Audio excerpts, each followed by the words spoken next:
What if every single day that Vladimir Putin keeps this war of aggression against Ukraine going, he pays for it? Not with lives, he's certainly paying with lives, but with cash, with billions of frozen Russian dollars turned against him. Now, that sounds kind of impossible, right? But let me explain. Right now, there's a few $100 billion in Russian state assets that are frozen in banks around the world. That's Putin's war chest. It's locked up and it's gathering dust. But here's the idea. Every day Russia keeps fighting, $2 billion from those frozen funds goes to Ukraine for weapons, for air defense, rebuilding cities that Putin's tried to erase. Here's the pattern. For over 2 years, Putin has lied his way through so-called ceasefires.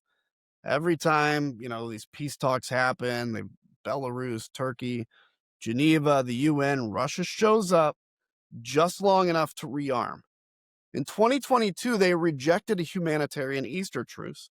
In 2023, they dismissed calls for peace from African and European leaders.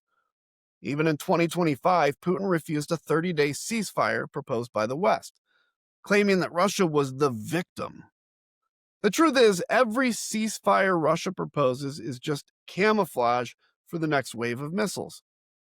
So here's the idea. Instead of waiting for Putin to change, we change the math. Every day that the war continues, $2 billion of frozen Russian money goes to Ukraine. It doesn't cost the US taxpayers or European taxpayers a dime. The money's already there. It's Russia's. And it's fair. They invaded. They broke the peace. They should pay for the consequences. Now, think about what that means for Putin's calculus. Russia's already losing, believe it or not, roughly 1,000 soldiers every single day. Equipment losses are staggering. Tanks, aircraft, artillery. Add to that a daily $2 billion loss in frozen funds, fueling Ukraine's defense. And suddenly, every sunrise becomes a bill he can't afford to pay. It's the ultimate war tax, paid by the aggressor, not the defender. It's not revenge, it's justice.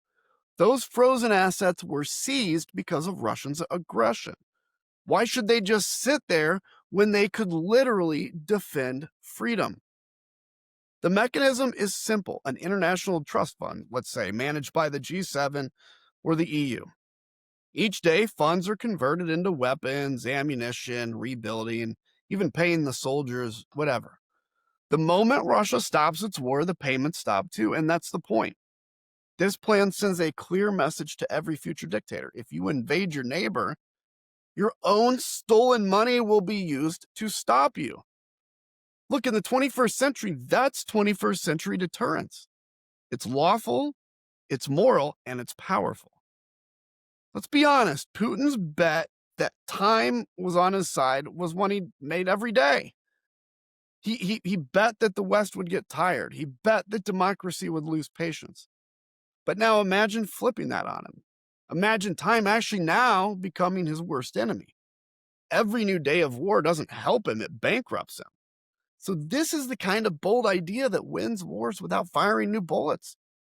We're not punishing Russia's people. We're using their dictator's stolen money to defend innocent lives. So here's the question.